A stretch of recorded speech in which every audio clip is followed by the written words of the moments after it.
The room smelled like antiseptic and sea wind. Outside the glass wall, the city of Greyport shimmered faintly beneath a sheet of coastal rain. Inside, everything was still. A stillness so complete it hummed. The monitor's pulse was the only proof that life still clung to the man in the bed. Adrian Vale, 35, lay motionless beneath crisp white sheets. To anyone walking by, he looked like every other patient in the high-security recovery wing of St. Paul, Alden Medical Center, another broken body waiting for a miracle. But Adrian was awake. Entirely, painfully awake. He had been pretending for 9 days. The world thought the crash on Highway 7 had shattered his skull, left him in a coma. That story had been convenient for the investors demanding his signature, for the relatives circling like gulls, and for the lawyers who whispered about succession planning. But he remembered the flash of headlights before impact, the feeling that someone had tampered with the brakes. And when he opened his eyes to a chorus of lies, something inside him decided to stay silent. Silence, after all, was the safest disguise. From his bed, he could only listen. Footsteps came and went. Machines sighed. Perfume trailed behind his stepmother when she visited. He had memorized the rhythm of each person's presence. The lawyer's clipped shoes, the cousin's anxious breathing, the doctor's rehearsed calm. But that morning, their voices carried something new. Impatience. "If he doesn't wake soon, the board will move on," said a man, Damien Val, his cousin. "The transfer papers are ready. All we need is the court's confirmation that he's non-responsive." Another voice, cool, female, detached. "Then let it happen," his stepmother replied. Adrian built his empire on control. Perhaps this is the universe reminding him he was never truly in charge. Their laughter was soft, practiced. Adrian forced his muscles to remain still. A small vein twitched in his temple, the only rebellion he could afford. When they finally left, the silence returned heavier than before. The steady beep of the monitor marked time like a metronome for despair. For the first time since the crash, Adrian wondered how long he could keep pretending, how long before his own deception became a tomb. The door opened again an hour later, different footsteps this time, lighter, uncertain. A woman's voice, gentle but professional. "Good morning, Mr. Val. My name is Lila Monroe. I'll be your attending nurse for the next few weeks." Her tone carried no awe, no greed, only a kind of quiet duty that felt almost alien in this place. Adrian listened as she moved through the room, adjusting equipment, noting vitals, murmuring small observations under her breath. Her presence was calm, clean. When she spoke again, it wasn't for the chart. "You probably can't hear me," she said softly, "but I always talk to my patients. Silence can get heavy in here."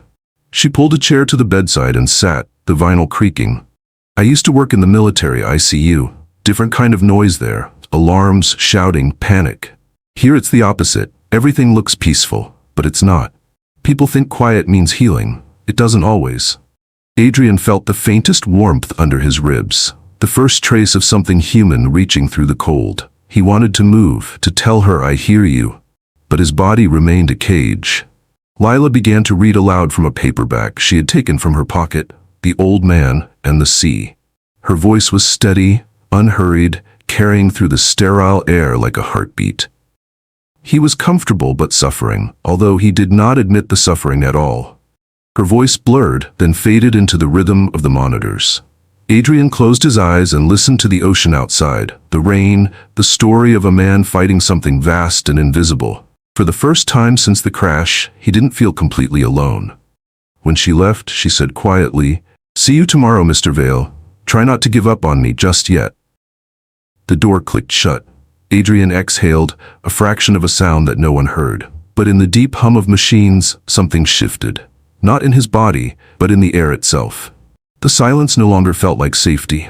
It felt like waiting. Night had settled over St. Alden Medical Center like a lid. Through the window, the world outside was only a smear of street lights and drizzle. Inside, the hum of machines became the room's heartbeat, precise, indifferent, endless. Adrian Vale lay still beneath the sterile light. The hours bled together until time itself felt like a fog. He'd learned the patterns of the night staff, the rotation of footsteps, the beeping intervals of medication rounds. Each sound painted a map of the ward in his mind. Tonight, something was off. He heard a different rhythm, A pair of heels clicking too quickly, then stopping just outside his door. A whisper.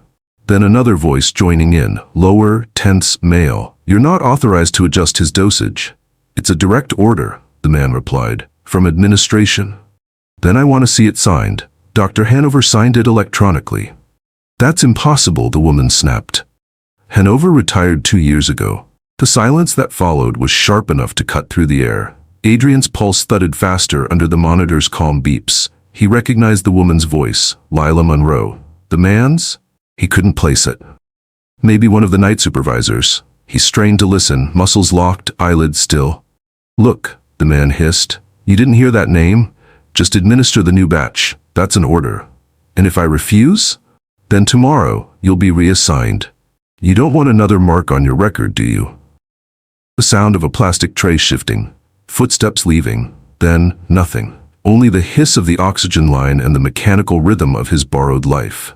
Adrian fought the urge to open his eyes. Every instinct screamed to move, to speak, to grab her wrist and tell her time. Don't do it. But he couldn't risk it. Not yet. Not until he knew who was behind this. Moments later, the door opened softly. He heard her come in. Her breathing was uneven now, the sound of gloves snapping on, metal clinking, a syringe being prepared. Then, the pause. "Mr. Vale?" she whispered. "If you can hear me, I'm sorry for the silence. Sometimes it feels safer than the truth." The syringe didn't pierce his skin. Instead, she drew a slow breath and exhaled. He heard the faint scrape of a pen against paper, the sound of someone writing something down that could cost them their job. A page torn, folded, slipped into a pocket. Lila's voice, lower now, almost trembling. "They think you're not listening, but I know better." The words pierced him like current through fog. No one had known for days. No one had spoken to him as though he still existed. She adjusted the blanket around his arm, a gesture so small yet it cracked something inside him. And then, for the first time since the crash, his body betrayed him. A single tear slipped down his temple. Lila froze. He heard the tiny catch of her breath. The sound of the monitor changed, just slightly, but enough. She whispered, voice barely audible, "Was that you?" Adrian stayed still, terrified to break the illusion. But she lingered there longer than she should have, long enough for faith to take root in the dark. When she finally left, she carried the unused syringe with her. Outside, her footsteps faded into the corridor, the echo soft, uncertain, yet defiant. Adrian lay alone again. But the silence no longer belonged to his enemies. It belonged to her, the one person who might still believe he was alive. The storm outside grew louder. Rain rattled against the glass like fingertips, tapping in Morse code. He closed his eyes and thought, "She knows." And for the first time, that thought was enough to keep him breathing. By the third week, Adrian could tell time by sound alone. The night shift had its own kind of music, the low shuffle of shoes on waxed floors, the hum of fluorescent lights, the sigh of elevators that rarely stopped on this floor. Outside, the sea murmured against the cliffs of Grayport, a constant whisper behind the glass. Lila Monroe was the only variable in that rhythm. Where others came and went with professional detachment, she lingered. She read aloud sometimes, sometimes not. She talked about the world outside as if she were painting it for him. "There's a food truck near the hospital," she said once, wiping the IV port clean. "Best clam chowder in the city. The kind that makes you forget everything's temporary." Her voice carried a warmth that didn't belong in sterile rooms. She had a way of speaking to silence, as if it deserved respect. That night she didn't bring a book. Her footsteps were slower, her breath heavy with something unspoken. Adrian listened, the way a drowning man listens for air. She sat down beside his bed and for a long time said nothing. Only the sound of rain sliding down the window separated them. "You know," she whispered at last, "people say talking helps, but they never tell you what to do when the person you're talking to can't answer back." Her chair creaked as she leaned forward. "I once had a patient, young, barely 20. Wrong medication, wrong dose. My hands gave it to him. He didn't make it through the night." Her voice wavered but didn't break. "It wasn't entirely my fault. The order was mislabeled. But I should have caught it. I was tired, overworked. Everyone said to let it go. You'll drown if you carry every mistake. But I do carry it. Every single day." A pause. The monitor's beep softened as if listening too. I swore I'd never let someone die because no one was paying attention again. Not if I could help it. The words hit Adrian like current under ice. He wanted to move, to reach for her hand, to tell her you're not alone in that guilt. But his body refused, still bound by his own deception. Something shifted in her tone. Quiet resolve. I checked your chart today, she said. The dosages, they don't add up. Someone's been changing them. I don't know who yet, but I'll find out. She drew her chair closer, the legs scraping faintly against tile. If you're still in there, Mr. Vale, and I'm not completely losing my mind, I just want you to know, I'm not leaving you to them. Her hand brushed his wrist, light as static. The contact was almost nothing, yet to Adrian it felt like proof of existence. A warmth spread through him, defying the cold drip of IV lines. He tried, he tried, to move. A twitch, a flicker, anything. The muscle in his forefinger tightened, barely visible. A movement so small the human eye might miss it. But she saw. Her breath caught. The silence that followed was electric. Do that again, she whispered. Nothing. The effort had drained him, but her eyes, he could feel them on him, wide, alive, refusing to doubt. She leaned closer, voice trembling between fear and wonder. You're in there, aren't you? Tears welled in her eyes before she could stop them. One fell, landing on the sheet near his arm. A single, perfect circle spreading into the fabric. Then hold on, just a little longer. She turned off the overhead light, leaving only the soft glow of monitors painting her face in blue and green. Then she sat there, silent, watchful, as the night deepened around them. Adrian lay unmoving, every nerve awake. For the first time, his coma felt like a prison he might escape. Because somewhere between guilt and mercy, two strangers had found each other in the dark. Morning came gray and colorless. Rain streaked down the hospital windows, blurring Grayport's skyline into watercolor. The fluorescent lights inside hummed with mechanical fatigue, the kind of sound that seeps into bones. Lila Monroe walked the corridor with a clipboard pressed against her chest. Her face carried the calm of someone who'd learned to hide exhaustion behind procedure. But her eyes, they were restless, awake in ways they hadn't been for years. She stopped outside room 407. Behind the door, Adrian Vale slept his practice sleep, a man imprisoned in his own stillness. Lila glanced around before entering. The hallway cameras blinked red, recording, always recording. Inside, she closed the door softly and exhaled. The air smelled faintly of disinfectant and rain. Morning again, she whispered. They say routine keeps us sane. I'm still waiting for proof. She began her checks, temperature, pulse, drip rate, each motion mechanical, efficient. But her hands lingered on the IV line, the labels. Yesterday's batch had been marked LZ47 sedative, pale blue print. Today's label was different. LZ47B in darker ink, same handwriting, same lot number, but the adhesive felt newer, smoother, like it hadn't been stored long. Her eyes narrowed. She leaned closer, reading the fine text at the corner. A batch code that didn't match the hospital registry. She knew because she'd memorized it the night before. A knock startled her. The door opened before she could answer. Morning, Lila. It was Dr. Madsen, the attending physician. His smile was polite, the kind that came with too much caffeine and too little sincerity. I was told to double-check Mr. Vale's vitals, he said, already stepping in. She forced her tone neutral. Everything's stable. He looked at the chart, then at her hands hovering near the IV bag. You've got a habit of being thorough, admirable, and sometimes inconvenient. Meaning? Meaning, he said, lowering his voice. Mr. Vale's case is sensitive. Best not to overthink orders from above. Whose orders? A pause. His eyes met hers. Cold, assessing. Let's just say administration prefers consistency, especially with patients who have complicated estates. The words landed heavy, the way threats often come disguised as advice. He smiled again, tapped the clipboard, and left as quietly as he came. Lila stood frozen for a moment. The air in the room felt thinner, sharper. She turned back to Adrian. His face was still, but there was something different now. A faint tension around his mouth, a trace of awareness she couldn't quite explain. You heard that, didn't you? She whispered. You always hear everything. She reached into her pocket and pulled out a small notepad, the one she'd started keeping after that first suspicious conversation.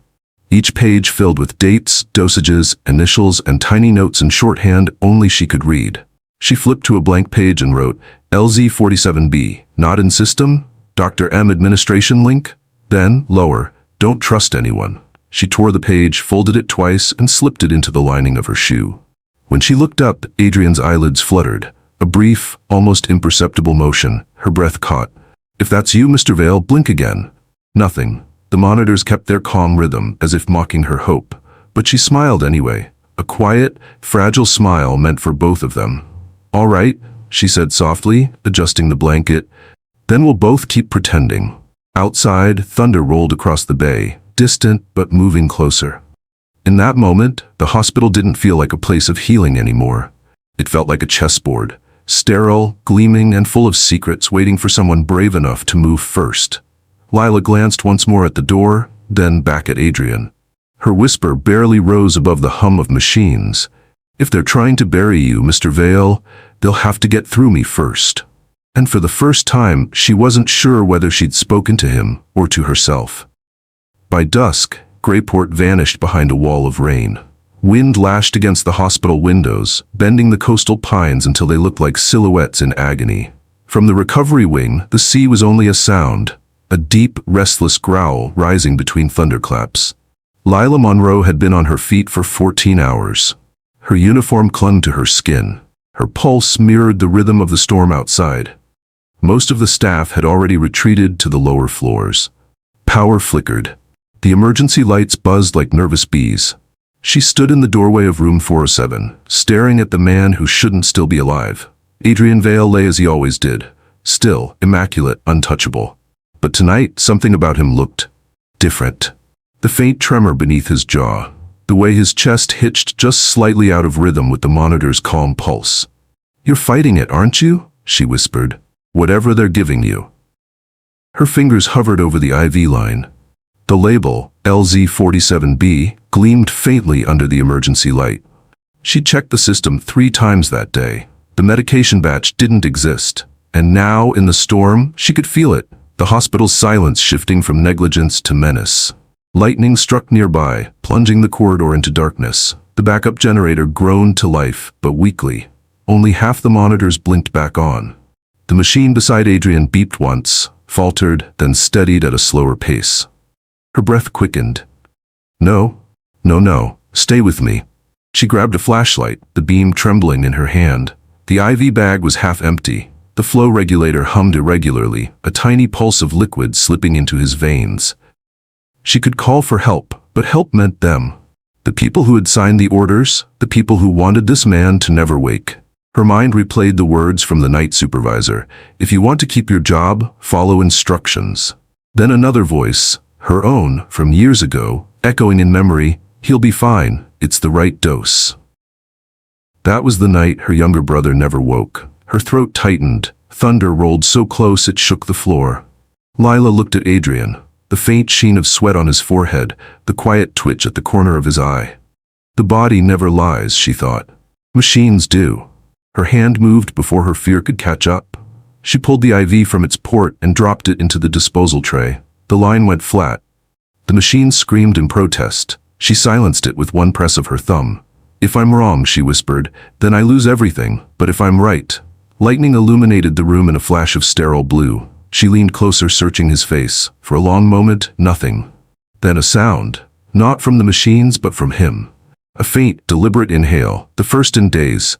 His eyelids twitched, then again. Lila froze. Adrian? The name slipped out before she realized she'd said it. His breathing deepened, ragged, uneven, but real. And then, impossibly, his fingers curled. The movement was slow, mechanical, like a man reaching from underwater. But it was movement. Her flashlight fell to the floor, rolling in a slow circle. She pressed her hand over his, trembling. You're here, she breathed.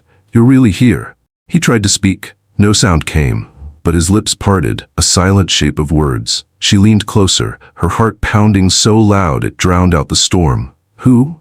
She whispered. Who did this to you? His lips formed one word.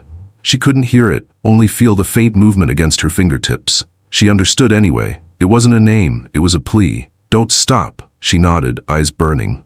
I won't. Outside, thunder broke over the coast like a verdict. Inside, Lila pulled a spare syringe of saline from her pocket and connected it to the line, just enough to stabilize him, not enough to draw attention.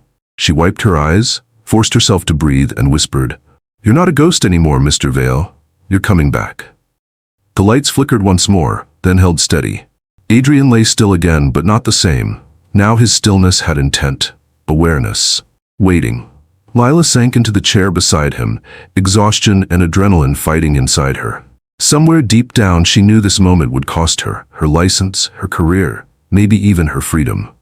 But as the wind howled through the cracks of the old hospital, she felt something she hadn't in years. Conviction. She opened her notepad, wrote one line, and underlined it twice. The storm didn't kill him. Silence almost did. Then she tore the page out and tucked it under his pillow. The storm raged on through the night. When dawn came, the world outside would look the same.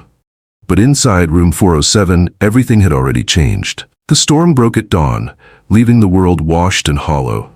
Greyport's harbor lay beneath a thin mist. Gulls circled above the water like scraps of white paper. Inside St. Alden Medical Center, everything looked deceptively normal again. But nothing was. Lila Monroe walked the morning corridor with a stillness that masked her heartbeat. Her hands were steady, but her mind ran in quiet loops. She hadn't slept. Every sound, every closing door, every printer hum felt sharper, louder. Somewhere in the building, someone already knew what she'd done last night. She entered room 407 at 7:13, the exact minute she always did, as if routine could hide her fear. Adrian lay as before, pale still, but she could see it now, the subtle rhythm of awareness beneath the surface. His breathing was no longer mechanical. It was measured, human, conscious. "Morning," she whispered. "If you're awake in there, don't panic. I'm still with you." She drew the curtain halfway, not closed, not open, just enough to look like habit. Then she checked the IV line again. New label. Same falsified batch number. Her throat tightened. Someone had replaced the entire unit overnight. She stepped back, forcing her mind to steady itself. Logic first. Emotion later. If she went to the administration, they'd silence her. If she stayed quiet, they'd silence him. Her gaze moved to the monitor. The pulse line was steady but faint. Not dead. Muted. She took a breath, glanced toward the camera in the corner, a blinking red eye, and turned her body slightly so her movements would block its view. Then she reached for the control valve and adjusted the flow rate, just 5% down. It was barely anything. Enough to change the chemical rhythm, not enough to trigger an alarm. 5%. A whisper in a hurricane. Then she waited. 5 minutes passed. The monitors kept their calm lie. 10 minutes, 15. Then, a tremor. Barely perceptible, like a wave touching shore. Adrian's right hand twitched once, then stilled. Lila's breath hitched. "That's it," she whispered. "That's you." Her fingers hovered near his hand, unsure whether to touch him again. She didn't. Not yet. She couldn't risk the cameras. Instead, she leaned in, her lips barely moving. "If you can hear me, I'm going to keep doing this. Slowly, safely. I just need to know you're still fighting." The corner of his mouth moved. Not quite a smile, not reflex, a muscle memory trying to speak. For a moment, the room felt alive, fragile, sacred. The sterile air was no longer empty. It vibrated with something human, unspoken. But then the door opened. Lila straightened instantly, heart slamming against her ribs. A woman entered. Head nurse Patricia Hale. Her expression was unreadable. Too calm. "You're early," Patricia said, flipping through the clipboard by the door. "Couldn't sleep," Lila replied, keeping her tone flat. "Neither can I lately," Patricia murmured. "Something about this patient makes the whole wing nervous." She approached the bed, glancing briefly at Adrian before lowering her voice. "You've been thorough, I see. Maybe too thorough." Lila forced a polite smile. "Just doing my job." "Good," Patricia said, turning away. "Then you won't mind following orders precisely. Every dose, every note, no improvising." She looked over her shoulder, eyes sharp. "That includes what you don't write down." Then she left, closing the door softly behind her. Lila stood motionless, her pulse pounded in her ears. There it was, the warning. Polite, deadly. They were watching. She turned back to Adrian. His eyelids fluttered again, faint but deliberate. "I heard her too," she whispered, "but we'll outlast them, both of us." She adjusted the blanket to make the scene look routine, then stepped back to the sink, washing her hands slowly, mechanically. But inside, a decision had already been made. This wasn't about proving a theory anymore. It was survival. His and maybe hers. When she left the room, her reflection in the glass door startled her. She looked like someone else, someone she hadn't seen since the army. A woman about to disobey orders for the right reason. Outside, the morning fog began to clear over the sea. And somewhere deep in the hospital's quiet machinery, the war between silence and truth had already begun. Night returned quietly, as if the storm had drained every sound from the city. Only the monitors hummed steady as metronomes. The smell of disinfectant still clung to the air, but beneath it lingered something else. The faint trace of salt carried inland from the sea. Lila Monroe sat at her desk long after her shift had ended. Her hands trembled slightly over the paperwork, but not from fatigue. Each signature felt like a lie, each checkbox a betrayal. Across the hall, room 407 glowed faintly under emergency lights. She didn't have clearance to enter again tonight, not officially. But the image of his fingers twitching haunted her like an unfinished sentence. She waited until the hall monitors cycled to the next corridor. 30 seconds of blind spot. Then she rose, quiet as breath, and slipped back into the room. Inside, the darkness was softer than she expected. The machines cast faint halos of green and blue, washing over Adrian's face. His stillness was deceptive, not absence, but effort. She could feel it somehow, a quiet war being fought behind closed eyelids. She moved closer. "I shouldn't be here," she whispered, "but I had to see you." Her voice trembled in the quiet. She checked the IV, no new tampering. The saline drip she'd substituted the night before was almost finished. She replaced it quickly, her motions practiced, discreet. Then she hesitated, staring at his hand. The same one that had twitched before, that fragile sign of life she couldn't explain away. "If you can hear me," she said softly, "do something, anything. Prove I'm not losing my mind."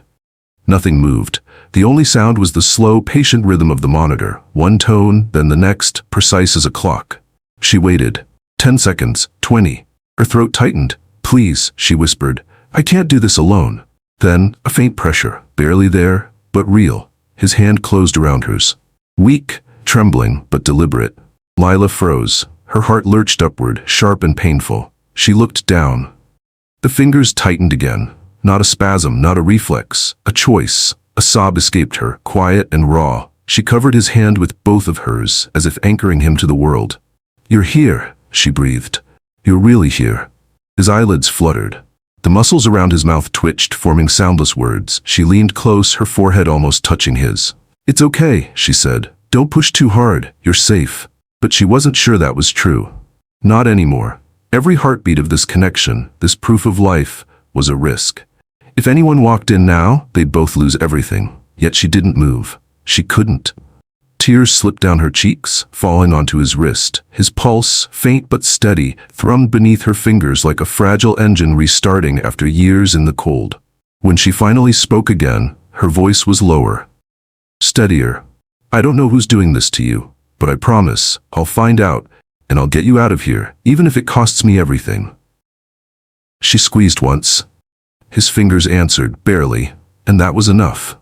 The monitor beeped softly, almost rhythmically now, as if syncing with their joined hands. Outside, the wind had stilled. Rain clung to the window, unmoving, reflecting a world caught between sleep and awakening. Lila stayed like that for a long time, holding his hand, listening to the machine's slow hymn. Her shift badge would flag her in the system soon. She didn't care. She finally rose, whispering as she adjusted his blanket. "Tomorrow, I'll prove I'm not imagining you. I'll prove you're alive." Before leaving, she reached into her pocket, pulled out a single mint candy, something small, ordinary, and placed it on the bedside table beside his chart. "Just in case you wake up before I do." Then she turned off the light and slipped out into the hallway. Inside, the candy glinted faintly in the machine glow, a tiny silent promise between two people who had nothing left but belief. Morning light bled through the blinds in thin silver lines. The rain had stopped, but Grayport still wore its usual fog, soft, heavy, endless. Inside the hospital, everything looked normal again. But Lila had learned the truth about hospitals. Normal was just another way to hide what no one wanted to see. She sat in the staff break room, nursing a cup of burnt coffee gone cold. Around her, chatter floated, Nurses complaining about schedules, interns checking their phones, the white noise of routine. But her thoughts were elsewhere. On a hand that had squeezed hers, on a man pretending to sleep, and on a name she couldn't shake, Dr. Hanover. She had seen that name too many times, signed on every sedative order, every dosage adjustment, every routine medical entry for Adrian Vale. Hanover, who according to the hospital database had retired in 2022.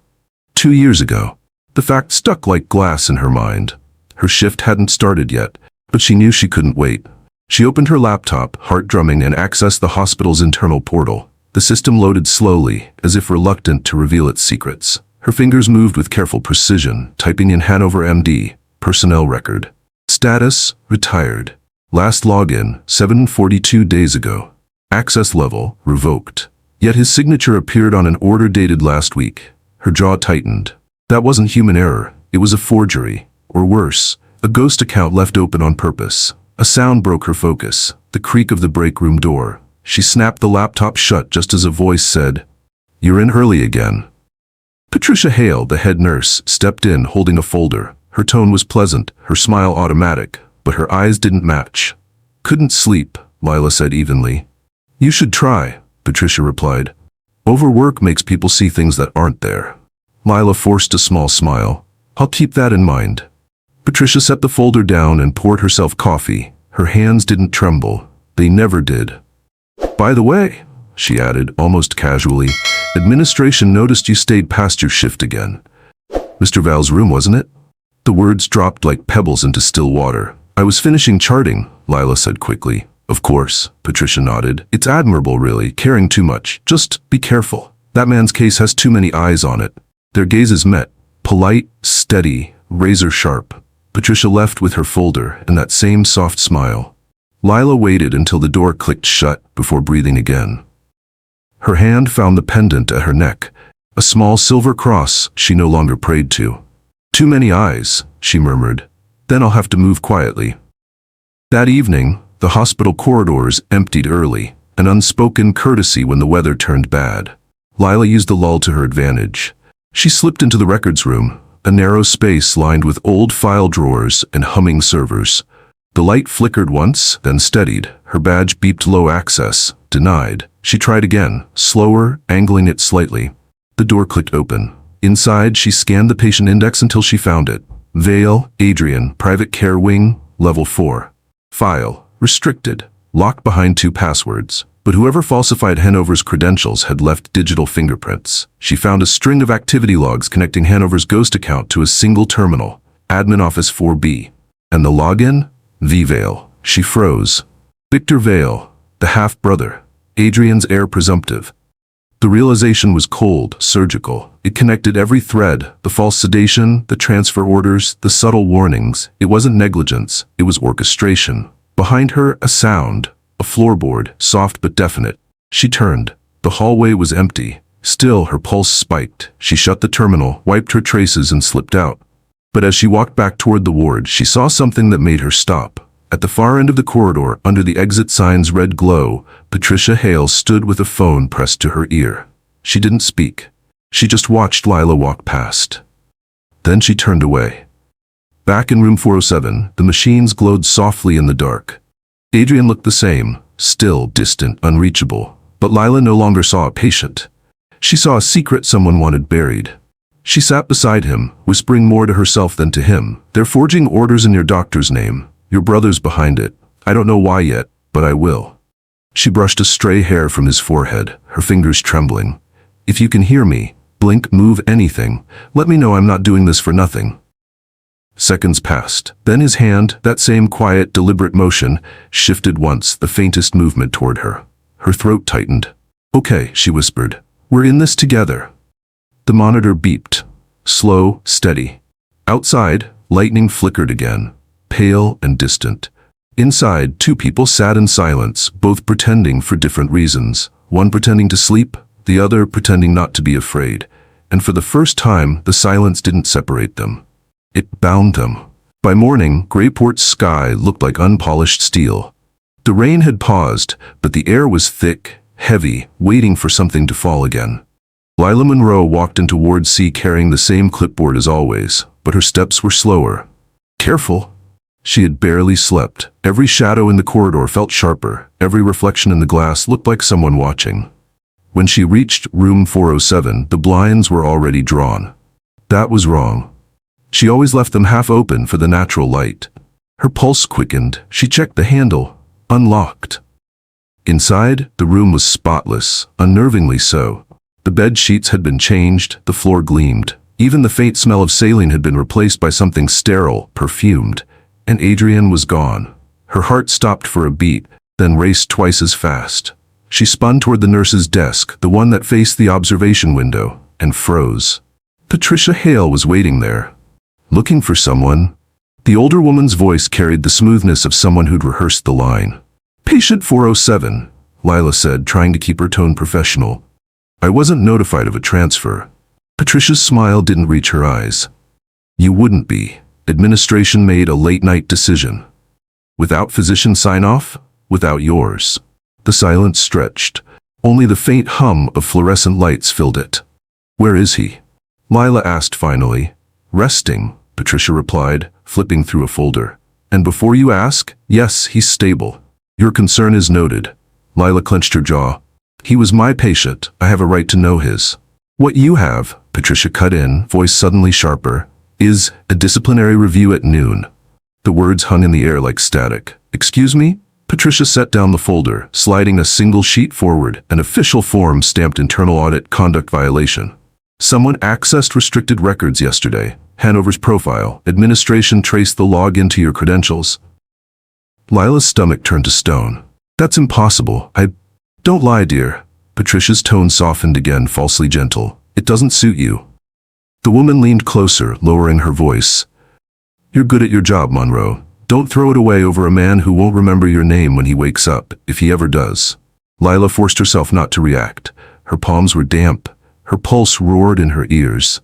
Behind her, the rain began again, soft, steady, like applause for defeat.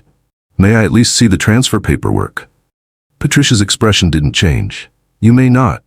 Then she smiled, the kind that could slice through glass.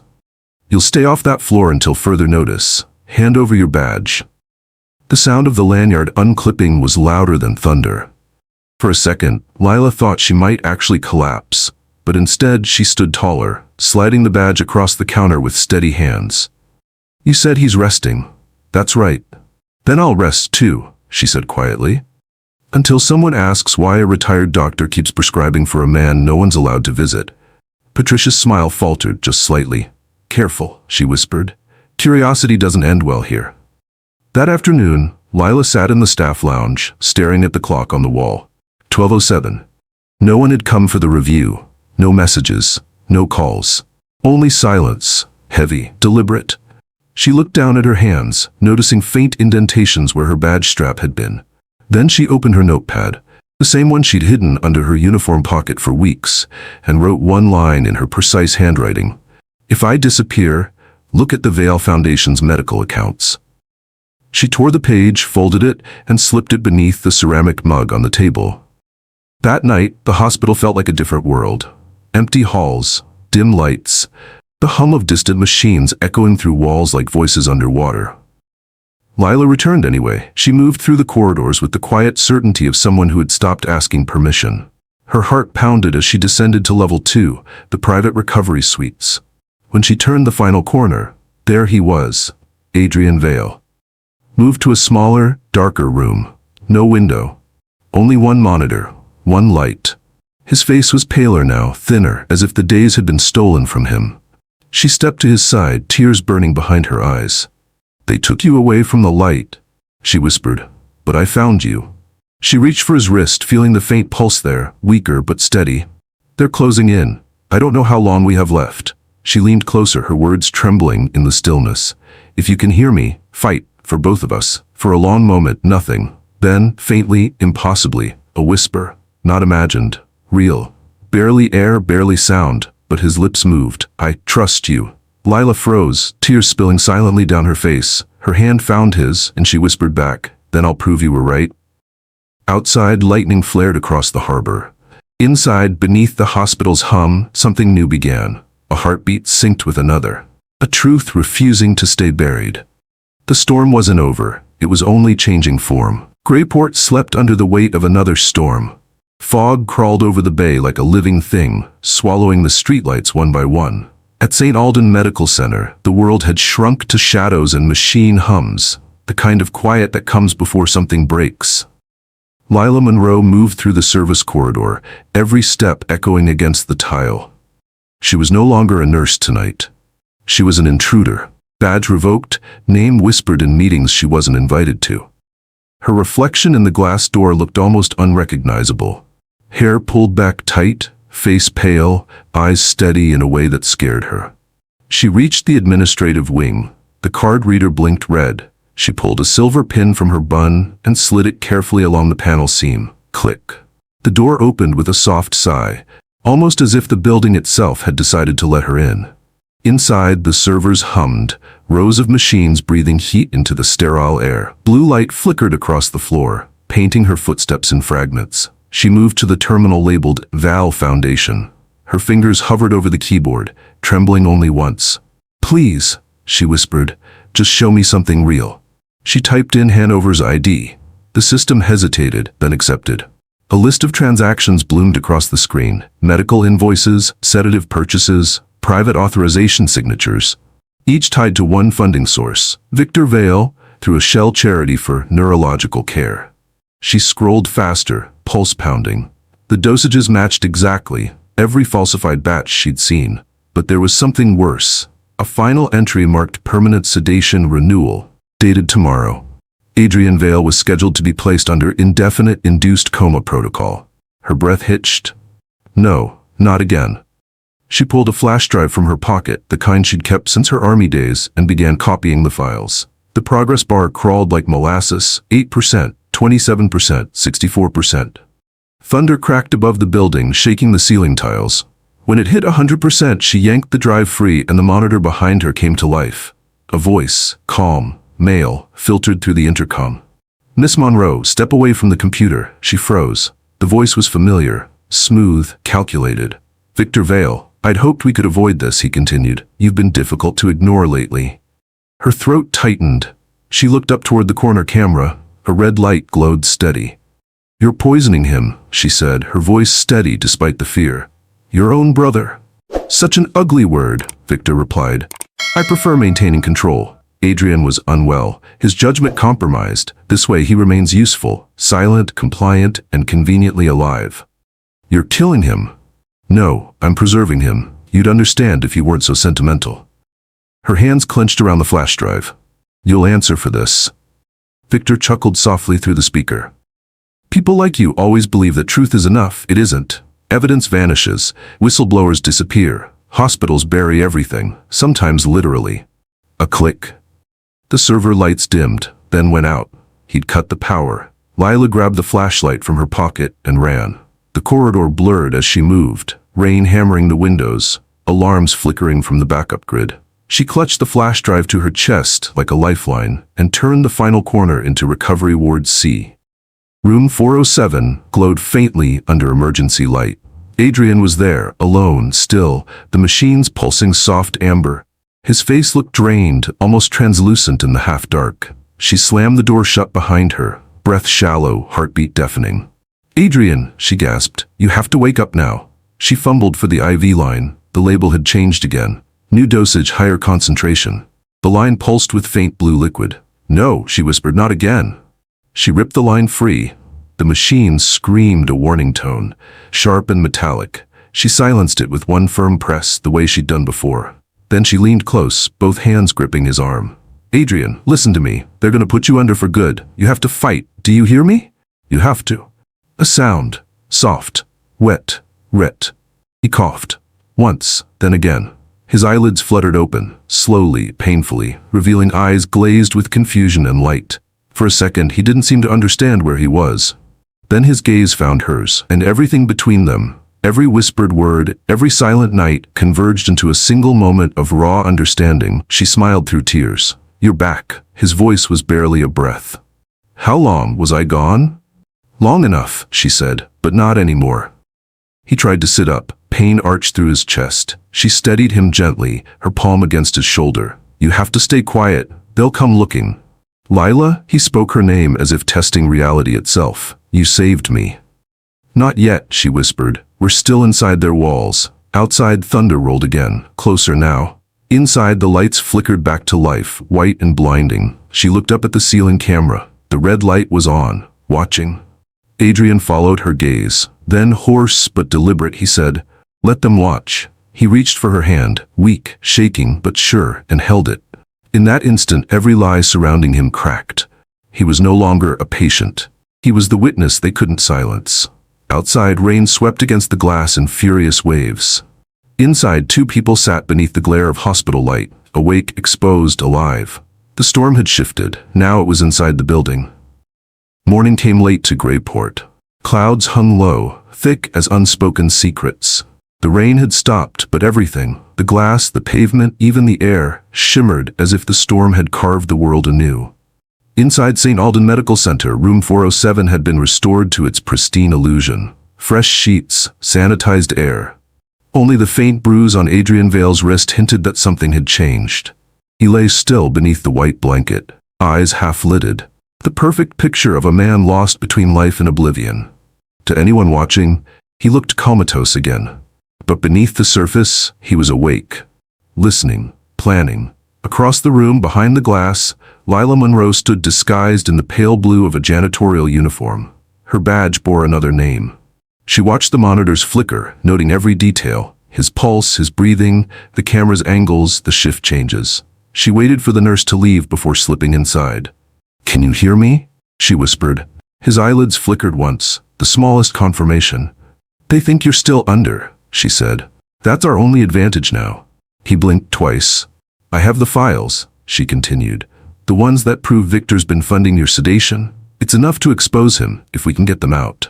Adrian's lips moved faintly, his voice rough from disuse. "You risked everything. For me." Lila's eyes softened. "You were never supposed to die here, Adrian. Not like this." She reached into her pocket and set the flash drive beside his hand, wrapped in a small sterile cloth. "Evidence. Keep it hidden. If they find me first." "No." His voice, though weak, carried weight. "We end this together." For a long moment, neither spoke. The monitor hummed, marking each fragile second. Then, almost as if drawn by instinct, Lila sat beside him. "Do you know why I became a nurse?" she asked quietly. He looked at her, tired eyes but clear. She continued, "My brother died in a hospital like this. Wrong medication, wrong signature. Everyone blamed the system, but no one said a word. Not one nurse, not one doctor. Silence killed him as surely as the drug." Her hands trembled slightly as she spoke. "Since then, I've been waiting for a reason to stop being afraid." Adrian's gaze lingered on her. "You found one," he said softly. "Now let's make it count." The hallway outside creaked, footsteps approaching. Lila stood instantly, masking her presence with motion, adjusting an IV, checking vitals. Patricia Hale appeared in the doorway holding a chart. Her eyes scanned the room. "Still no change?" "None," Lila said smoothly, keeping her back turned. "Good," Patricia replied. "Administration prefers stability. Keep it that way." She lingered a moment, then left, the click of her heels fading down the hall. Lila exhaled slowly, whispering under her breath. "Stability. That's one word for it." She turned back to Adrian. He looked at her, expression calm but resolute. There was no going back now. "When we move," she said, "it has to look like an accident, a system error. You'll still be the sleeping heir until we flip the switch." "And Victor?" "He'll walk right into it." She hesitated, then reached for his hand, a simple human gesture amid the machinery. "Can you trust me to finish what we started?" Adrian's hand closed around hers, firmer this time. "You're the only one I do." For a moment, time seemed suspended. The world reduced to the rhythm of their joined hands and the low, steady heartbeat of the monitor. The silence wasn't empty anymore. It was a pact. That night, long after visiting hours ended, a single light glowed in the east wing. Lila sat in the staff lounge, head bent over the computer, typing under a fake login. She uploaded the files piece by piece to an encrypted drive labeled Project Meridian, a name only she and Adrian would understand. In the security footage, she appeared calm, routine. No one would notice, not yet. But upstairs in room 407, Adrian Vale lay awake under the pretense of sedation, eyes fixed on the ceiling. His mind, once fogged by chemicals, was sharp now, painfully sharp. He could hear the distant murmur of the building's pipes, the faint whir of ventilation. The hospital had its own pulse, steady, constant, like a living thing. And for the first time he realized he wasn't its prisoner anymore. He was its witness. Outside, Greyport's storm clouds began to thin, letting the first silver trace of dawn pierce through. Tomorrow would not be quiet. Tomorrow, truth would walk the same halls where silence once ruled. The next morning arrived wrapped in fog thick enough to swallow the harbor whole. Even the gulls had fallen silent. Inside St. Alden Medical Center, time felt suspended, a still photograph waiting to be developed. Lila Monroe moved through the hallway with a cart full of linens. Her uniform was still that of a janitor, borrowed, oversized, anonymous. Each squeak of the wheel echoed too loudly. Each step forward felt like trespass. In her pocket, the flash drive pressed against her leg like a heartbeat. Room 407 waited at the end of the corridor. Behind its half-closed blinds, Adrian Vale lay perfectly still. The act had become second nature now. Slow breathing, blank eyes, shallow rhythm. But under the thin hospital sheet, his right hand twitched once, like a signal only she could read. She pushed the cart inside, closed the door, and whispered, "He's coming." Adrian's eyelids moved the slightest bit. He didn't need to ask who. Cut to Victor Vale, 38, tailored perfection in charcoal gray, stepping out of a black car in the hospital's private drive. His reflection in the glass doors looked immaculate and hollow. He walked through the lobby with the kind of authority that didn't require an ID badge. Staff turned away. Even silence seemed to accommodate him. Behind him trailed a lawyer, briefcase in hand. "Make it quick," Victor murmured. "The less time I'm seen here, the better." "Yes, sir." Back upstairs, Lila checked her watch. 09:37. Everything had to happen in the next 20 minutes. She turned to Adrian, lowering her voice to a breath. "When he comes in, don't move unless I give you the cue. The monitors are rerouted through the server. He'll see what we want him to see." Adrian's lips parted slightly. "And if it goes wrong," she met his gaze, "then at least it'll be the truth." The words hung between them like a vow. Victor entered moments later, the door opening without a knock. The faintest trace of cologne and money followed him in. He approached the bed slowly, almost tenderly, like a man visiting his reflection in a coffin. "Hello, brother." His voice was smooth, rehearsed, perfectly pitched for sympathy. He stood over the bed, watching the motionless figure, and sighed. "You always had to win, didn't you? Even when it killed you." He turned toward the monitor. "Steady vitals, no anomalies." "Peaceful, at least," he murmured. "Let's keep it that way." Behind him, Lila's voice cut through the quiet. "Funny, you sound like a man talking to a corpse he's not sure he finished burying." Victor spun around. The moment stretched. Recognition, irritation, disbelief. "You again." Lila's tone was calm, even clinical. "Nurse Monroe, former, technically. You shouldn't be here. Neither should a ghost doctor signing drug orders from retirement." Something shifted in his eyes. Not fear, but calculation. "You have no idea what you're playing with." "No," she said softly, "but I know what you've been doing."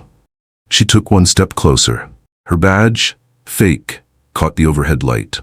"You forged prescriptions under Dr. Hanover's name, paid for them through a foundation under yours, kept your brother sedated for almost 3 years while you consolidated his assets. That's a dangerous accusation." "It's not an accusation." She held up her phone. The flash drive already plugged in, the screen recording flashing red. "It's evidence." For a split second, the calm broke. Victor's smile faltered. Then he laughed. Low, controlled. "And who do you think they'll believe, Miss Monroe? A suspended nurse with a record of insubordination, or me, the executor of Vale Enterprises?" He reached for the phone. Before he could touch it, a voice spoke from the bed. "Try me." Victor froze. Adrian's eyes were open. Not half open, awake, focused. Alive. The sound of the monitor filled the room, faster now, real. Victor took an involuntary step back. "You wanted control," Adrian said, voice raw but steady. "You almost had it, until she stopped you." He sat up slowly, the movement deliberate, painful, defiant. "You've spent your whole life pretending to protect the family name. What you really protected was yourself." "You don't know what you're saying," Victor hissed. "You're delirious." No, Adrian cut him off. For the first time, I'm awake. He turned to Lila. Start the feed. She nodded once and tapped the phone screen. The live stream began, broadcasting to the hospital's internal board channel, where every senior administrator could see. Victor realized it a second too late. His composure cracked. You'll regret this. Maybe, Adrian said, but at least I'll remember it. He held up the folder Lila had placed under the sheets, the same one bearing Victor's digital signature. The next time you forge a document, don't use a name that belongs to a dead man. Silence. Then softly, the monitor beeped once, twice, like punctuation. Victor looked from Adrian to Lila, then back again. For a moment, his mask slipped entirely. Behind the practiced charm, there was only emptiness. You always had the luck of good people, he said quietly. Pity you never deserved them. He turned and walked out, the lawyer scrambling after him. No shouting, no threats. Just the click of expensive shoes fading down the corridor, the sound of a man who'd already lost. When the door closed, Lila let out a breath that shook her whole body. Her hands trembled, but she was smiling through tears. It's over, she whispered. Adrian looked at her, tired, pale, but utterly present. No, he said softly, it's just beginning. He reached for her hand. This time she didn't hesitate. Outside, Greyport's clouds began to thin, and for the first time in months, sunlight cut through the glass, sharp, clean, undeniable. Greyport finally exhaled. After days of storm and static, the city woke beneath a rinsed sky, gulls cutting slow circles above the water. For the first time in months, sunlight reached the top floors of St. Alden Medical Center, striking the glass until it gleamed like something forgiven. Inside the executive boardroom, the world was less forgiving. A dozen faces, lawyers, trustees, the hospital director, stared at the monitor that looped the live stream from the night before. No one spoke. Only the tinny sound of a man's voice filled the room. For the first time, I'm awake. The footage ended. Silence. A pen rolled off the table and hit the floor. Adrian Vale stood at the head of the table, no longer pale, no longer the silent heir. He looked thinner, older, but entirely alive. The black suit he wore wasn't for appearance, it was armor. You've seen what your donor funds have been used for, he said quietly. My brother exploited your systems, your trust, and my name. That ends today. A few board members shifted in their seats. The director cleared her throat. Mr. Vale, we're cooperating fully with authorities. The hospital had no knowledge. I know, he interrupted gently, but ignorance isn't innocence. He let the words settle. Then, softer, neither is silence. He turned, walking out before anyone could reply. Downstairs, in the staff wing, Lila Monroe waited outside the licensing office. Her hair was still damp from the rain. In her hands she held a sealed envelope, her reinstatement letter, signed and approved that morning. She didn't smile when she opened it. She just exhaled, like someone finally setting down a weight they'd carried too long. When she looked up, Adrian was standing there in the doorway, watching her. No guards, no entourage, just a man who'd survived his own ghost. You're early, she said. Couldn't sleep, he replied. Old habit. She handed him the letter. You did it. We did. He corrected. They stood there for a moment, the corridor bright with late light. For once, no machines, no alarms, no fear, just two people breathing the same quiet air. Later that week, the press filled the marble lobby of Val Enterprises. Adrian faced the cameras alone. He didn't talk about fraud or betrayal. He talked about systems, about accountability, about transparency, about the cost of silence. I spent years paralyzed by people I thought I could trust, he said. Now I'd rather live one honest day than sleep through a lifetime of comfort. Behind the cameras, unseen by the world, Lila watched from the back of the room. She didn't need to stand beside him. Her part was already written in every word he spoke. Months later, in the heart of the city, a new wing opened at the hospital. A modest sign above the entrance read, "The Vale Wing, for those who speak up." The ribbon cutting was small, quiet, almost private. Adrian wore no suit this time. Lila stood beside him in a simple white uniform. The air smelled of sea salt and new paint. You built it, she said. You named it, he replied. They walked the corridor together, rows of rooms painted in soft, forgiving light. Every nurse who worked here had once been a whistleblower. Every patient was someone the system had nearly forgotten. At the end of the hall stood a plaque, engraved with a single line of text. Sometimes saving a life begins with believing someone is still alive. Lila read it in silence, eyes glimmering. Adrian looked at her, then at the sunlight pooling through the window. "Do you ever think about that night?" he asked. "Every day," she said. "But now it feels like the start of something, not the end." They stood there side by side in the gentle hum of machines and distant laughter. No longer nurse and patient, no longer savior and saved. Just two people who had finally stepped out of the dark. Outside, the sea shimmered under the afternoon sun, alive and endless. Thank you for watching till the end of this story. A journey through silence, courage, and second chances. If this story touched your heart, please like, subscribe, and turn on the bell to join us for more moving cinematic stories every week. Your support keeps these stories alive.